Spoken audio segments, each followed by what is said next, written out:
John, you've just joined us, and I want to get your sense so far of where we are, what we've addressed and what we've missed. I think that investors and anybody who's interested in alternative dispute resolution should know the differences between a court action, and I didn't hear any of that mentioned. And some of those differences are, at least with respect to my world, which is securities arbitration, you don't have some of the safeguards you have in court. And what I mean is, if you go into a court litigation situation, you're going to have very detailed interrogatories, requests for admissions, and one thing that most trial lawyers find different about arbitration, now some people think it's better, some think it's not so good, and that is the right to depositions.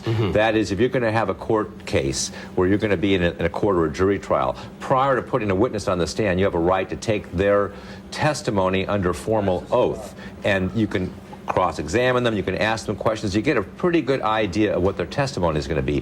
At least with respect to securities arbitration, you don't have that right. You don't get the advantage of having that deposition. Also, you have limited interrogatories, and you don't have requests for admission. So that's one of the differences from a legal standpoint between arbitration and litigation.